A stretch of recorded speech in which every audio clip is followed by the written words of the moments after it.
Brooklyn New York 2039 का वो सफर जहां पूरी दुनिया बर्बाद हो चुकी है, जहां पेड़ पौधे और बिल्डिंग का नामो निशान नहीं है। यहाँ तक कि पेड़ पौधे भी अब इस दुनिया से खत्म हो चुके हैं। यहाँ पूरी दुनिया में ऑक्सीजन की मात्रा बस 5% ही रह गई है, पर वातावरण के हिसाब से वो भी शुद्ध नहीं है। इसलिए यहाँ गिने चुने ही लोग अभी जिंदा हैं जो कि बंकर या बिल्डिंग में रह रहे हैं, और ये वो लोग हैं जिन्हें ऑक्सीजन को रिसाइकल करना आता है। लेकिन ये भी कब तक आखिर जिंदा रहेंगे? तभी खत्म हो रहे इस दुनिया के बीचों बीच हम एक ऐसे परिवार को देखते हैं जो बंकर में रहते हैं। इस बंकर को उन्होंने पूरी तरह से सेफ्टिलाइजर करके रखा है। बंकर के अंदर इनके पास वो सारी चीजें हैं जो एक बाहरी दुनिया में मिलता था। कमी है तो बस ऑक्सीजन की, जिन्हें ये रिस्टोर करते हैं। तभी हमें एक इंसान को दिखाया जाता है जिसका नाम JDS है, जो कि छत पर ऑक्सीजन मास्क लगाकर पैनल को साफ कर रहा था। ये पैनल को साफ करते हुए अपने डैड से कांटेक्ट था और उससे बात कर रहा था। वो उसे समझा रहा था आप बिना पूछे घर से बाहर मत जाया करिए। पर उसके डैड यहाँ नीचे लाइब्रेरी में था, वो उसके लिए एक किताब निकाल रहा था। तभी चलते चलते फर्श टूट जाता है और वो उल्टा लटक जाता है। JDS अपने डैड को बचाने जल्दी आता है, लेकिन उसे बचा नहीं पाता क्योंकि उसके मास्क से ऑक्सीजन पाइप निकल चुका था। उसे सांस लेने में प्रॉब्लम हो रही थी और वो अपना दम तोड़ देता है। इसके थोड़ी देर बाद जब वो घर आता है तब परिवार में उसकी बेटी जोरा उससे पूछने लगती है कि आप अकेले क्यों, दादाजी कहाँ हैं? JDS को अपने डैड के मरने का बहुत गम था और वो उसे वहीं दफनाना चाहता था जहाँ पर उसकी मॉम दफन है, क्योंकि वो अपने डैड से बहुत प्यार करते थे। ये सुनकर उसकी वाइफ JDS को वहाँ जाने से मना करती है, क्योंकि वहाँ तक जाने में इन्हें 8 घंटे का समय लगेगा। यहाँ जोरा भी उसके साथ जाने की जिद करती है, लेकिन वो मना कर देता है। जाने से पहले वो सिस्टम को एक बार चेक करके देखता है। सिस्टम में सब कुछ सही था, लेकिन जो उनके ऑक्सीजन का सोर्सेस था वो अब बस 2 लोगों ही सपोर्ट कर सकता था, जो कि आगे चलकर उसके परिवार के लिए बहुत बड़े खतरा बन सकता था। वो बहुत परेशान हो जाता है, लेकिन अपने परिवार के लिए उसे कोई ठोस कदम उठाना होगा। लेकिन ये बात वो किसी को नहीं बताता। सवेरे जब वो अपने डैड को दफन करने निकलता है तब वो अपने बेटी जोरा को वो किताब देता है जिसे उसके डैड ने उसे मरने से पहले दिया था। साथ ही वो कहता है कि मुझसे एक वादा करो कि तुम पूरे सिस्टम को ध्यान में रखोगी और अपने मॉम के साथ मिलजुल कर रहोगे। जोरा उस ऑक्सीजन ट्रांसफार्मर के बारे में पूरी तरह से जानती थी। ऐसा कहकर वो चले जाते हैं और अब काफी दिन गुजर गए हैं। वो आज तक लौट कर नहीं आए हैं। अब इस घर में बस 2 लोग ही रहते हैं और ये 2 लोग ही इनका परिवार है और यही उनकी दुनिया।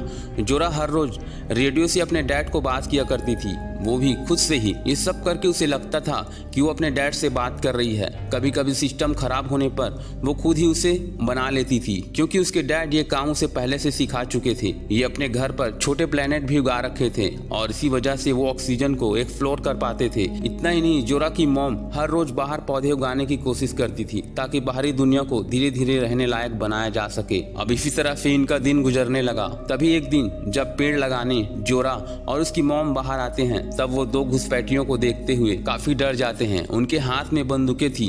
वो डर के मारे यहीं छुप जाते हैं और यहीं छुपकर उनके जाने का इंतजार करने लगते हैं। उन्हें लग रहा था कि ये घुसपैठी उन्हें मारकर घर पर कब्जा कर लेंगे।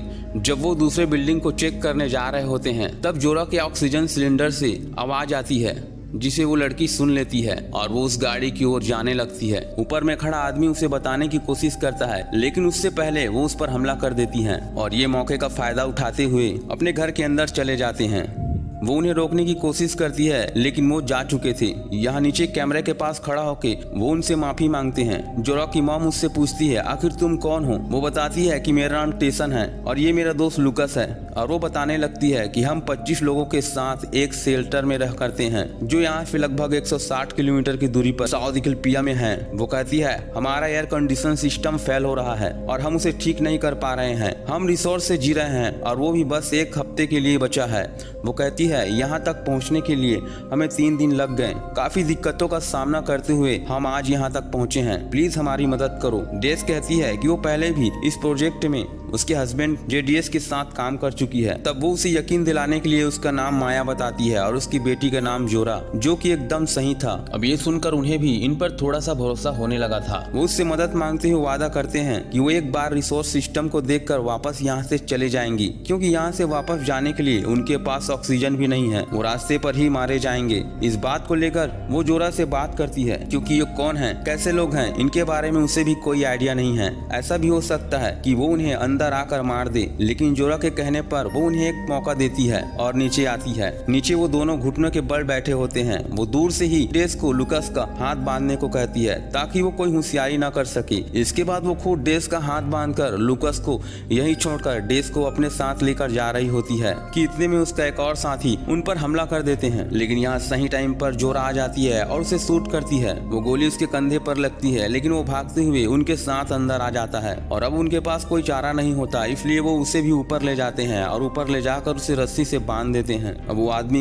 उन्हें कुछ कहने की स्थिति में नहीं होता, इसलिए माया के कहने पर जोरा उसे रस्सी से बांध देती है। बाहर डेस माया से माफी मांगते हुए कहती है कि वो माइका है और वो हमारा ही साथी है और मैंने ही उसे हम पर नजर रखने के लिए कहा था ताकि तुम हमें नुकसान ना पहुंचा सको। अब माया उन्हें धमकी देती है, तुम दोनों यहाँ से चले जाओ नहीं तो मैं इसे मार दूंगी। डेस माया को समझाते हुए कहती है, ठीक है माया तुम उसे मार दो, क्योंकि वैसे भी शेल्टर में ऑक्सीजन के बिना ही मारे जाएंगे। माया मुझे वो मशीन बस एक बार देखनी है। उन बच्चों के बारे में सोचो, उनके नहीं तो कम से कम अपनी बेटी के बारे में सोचो।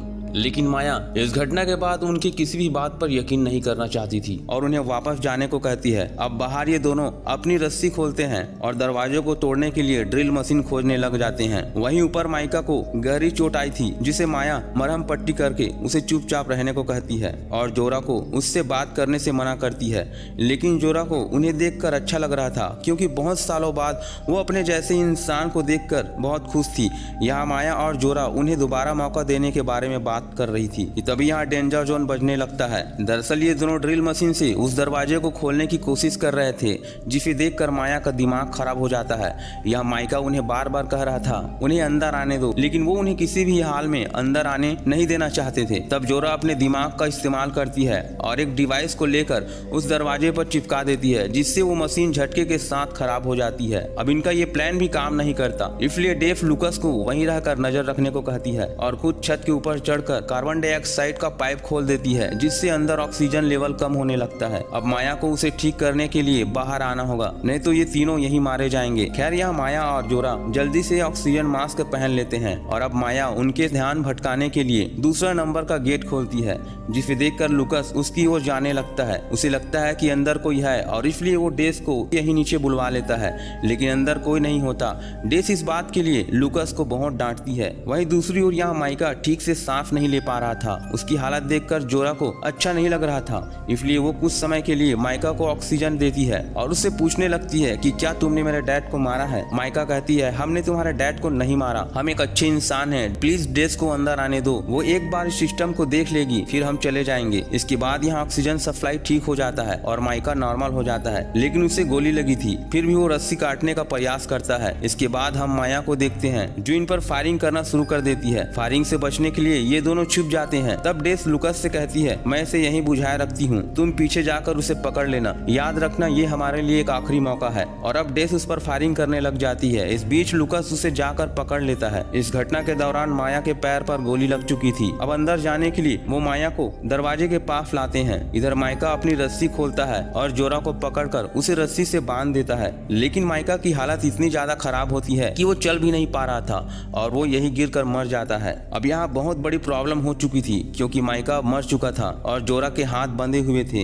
इसलिए बाहर से कोई अंदर नहीं आ सकता था और न ही अंदर से कोई बाहर जा सकता था। हर तरफ लॉक हो चुका था और अगर इस बीच कहीं उनके सिस्टम में प्रॉब्लम आ गई तो जोरा का मरना तय था। लेकिन ये बाहर किसी को नहीं पता। जोरा हिम्मत करके माइका से उसकी माइक लेती है और उन्हें इस बारे में बताती है कि माइका मर चुका है और अब माया को भी अंदर जाने के लिए कोई रास्ता नहीं सूझ रही थी। तब उसे अपने हस्बैंड के बारे में ख्याल आता है, क्योंकि अभी उसका डोर की उसके पास होगा, जिसमें एक नया पासवर्ड से इस दरवाजे को खोला जा सकता था। लेकिन वहां तक पहुंचने के लिए इन्हें 8 घंटा का सफर करना होगा और 8 घंटे के सफर के लिए इनके पास ऑक्सीजन भी नहीं है। और अब ये बात माया डेसन को बताती है। ये सुनकर डेसन उसे ऑक्सीजन का एक नया सिलेंडर देती है और अब वो यहाँ से जाने के लिए रेडी हो जाते हैं। लेकिन प्रॉब्लम ये थी कि वहां तक जाने के लिए इन्हें गाड़ी की जरूरत थी। तब माया उन्हें यहाँ अपनी चार्जिंग वाला गाड़ी दिखाती है और कहती है कि इसे मैंने काफी दिनों से चार्जिंग नहीं की है और मुझे नहीं पता कि ये चलेगा या नहीं। और इसके बाद ये उसे चालू करके देखते हैं, पर गाड़ी चालू हो जाता है। अब ये लुकस को यहीं छोड़कर दोनों गाड़ी में बैठकर चले जाते हैं।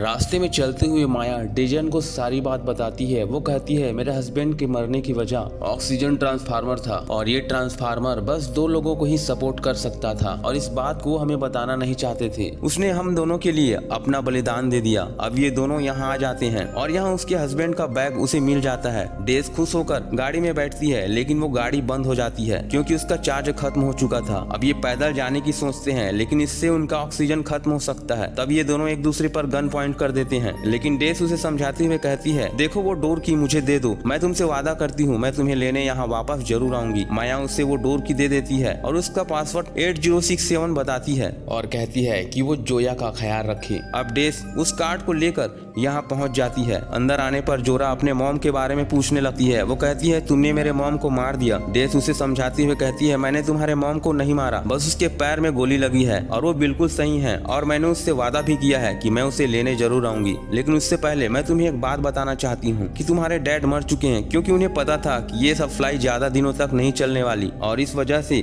उन्होंने अपनी कुर्बानी दे दी ताकि तुम दोनों लंबे समय तक जी सको। यहाँ डेसन उसकी मॉम को लाना चाहती है लेकिन लुकस ऐसा बिल्कुल नहीं चाहता था और वो जोरा पर गन पॉइंट कर देता है और डेस को सप्लाई को देखने के लिए दबाव डालने लगता है। जोरा डेस को कहती है वो ये सब कुछ पहले भी कर चुकी है, वो इसके बारे में बहुत अच्छी तरह से जानती है लेकिन वो उसकी बात को नहीं मान रहे थे। जब डेस उस सप्लाई सिस्टम को खोलती है तब वो कुछ भी समझ नहीं पाती। लुकस कहता है तुम तो इसके डैड के साथ काम करती थी तो तुम्हें समझ में आ जाना चाहिए था। ये सुनकर डेस हंसने लगती है और कहती है मैं तुम्हारे डैड को बिल्कुल भी नहीं जानती। तब लुकस कहता है तो तुम फिर इसके बारे में कैसे जानते हो? डेस कहती है मेरे पास एक रेडियो है जिससे ये हर रोज अपने डैड के बारे में बात किया करती थी और ये सारी जानकारी मुझे वहीं से मिली है। मुझे लगा था मैं यहाँ आकर पूरे सिस्टम को एक्सप्लोर कर लूंगी लेकिन इसे एक्सप्लोर करने में हफ्तों लग जाएंगे और ये मुझसे नहीं होने वाला। लुकस डेस से कहता है कि तुम ये सोचकर भी तो आई थी कि अगर ये तुमसे मेंटेन नहीं होगा तो हम यहीं रुक जाएंगे। डेस कहती है अगर हम यहाँ रुक भी गए तो ये ऑक्सीजन सप्लायर बस 2 लोगों को ही सपोर्ट कर सकता है। ये सुनकर लुकस डेस को शूट कर देता है। जोरा ये देखकर बहुत डर जाती है, उसे हर हाल में अपने मॉम के पास जाना था। तब लुकस जोरा के पास आकर कहता है मुझे ये दोनों डेड बॉडी को यहाँ से फेंक देना चाहिए लेकिन फिक्र मत करो मैं तुम्हें कुछ नहीं करूंगा, तुम्हें बस उस फ्लायर को ठीक करना होगा। तब जोरा कहती है कि मैं इसे अकेले मेंटेन नहीं कर सकती, इसके लिए मुझे मॉम के पास जाना होगा लेकिन वो मना कर देता है। जोरा कहती है क्या तुम मुझे एक बार सब फ्लायर को दिखा सकते हो, लेकिन वो मना कर देता है। इसके बाद हम माया को देखते हैं जो कि गाड़ी में लेटकर अपनी फैमिली को सपने में देख रही थी और जब उसकी आंख खुलती है तो सबसे पहले वो अपने ऑक्सीजन सिलेंडर का टाइमर देखती है जिसमें लगभग 1.5 घंटे का समय बचा था और इसके बाद उसका ऑक्सीजन पूरी तरह से खत्म हो जाएगी और इतने टाइम में उसे घर जाकर अपनी बेटी जोरा को भी बचाना था। वो गाड़ी से जैसे ही उतरती है वो एक छोटे से पौधे को देखकर चौंक जाती है क्योंकि काफी दिनों बाद वो जमीन पर इस तरह का पौधा देख रही थी और उसका मतलब ये था कि इधर के वातावरण में पौधे उगाए जा सकते हैं। वो चेक करने के लिए अपना मास्क उतारती है लेकिन ये सब करने का भी समय नहीं था। वो अपने गाड़ी को सौर पैनल की मदद से चार्ज करती है। इधर हम लुकस को देखते हैं जो कि उन दोनों डेड बॉडी को बाहर फेंकने आया था। इसके बाद वो अंदर आकर कुछ खाने का सोचता है। जोरा कहती है क्या तुम यही करने यहाँ आए थे? तुम्हारे दोस्त बूढ़े बच्चे सब तुम्हारे इंतजार में बैठे होंगे और तुम यहाँ मजे ले रहे हो। इसके बाद यहाँ डेंजर जोन बजने लगता है। लुकस को इस बार मजबूरी में जोरा को खोलना पड़ता है। अब जोरा बाहर आती है तब वो बाहर अपनी मॉम को देखकर बहुत खुश होती है क्योंकि ये सारे कारनामे उसकी मॉम ने ही की थी। अब ये दोनों उसे बाहर निकालने के लिए एक प्लान बनाते हैं जहाँ जोरा लुकस को दरवाजा खोलने को कहती है ताकि वो दरवाजा खोलने बाहर आए और अब माया ऊपर जाकर फिर से डेंजर जोन डाल देती है। अब लुकस के पास बाहर आने के अलावा और कोई दूसरा रास्ता नहीं था।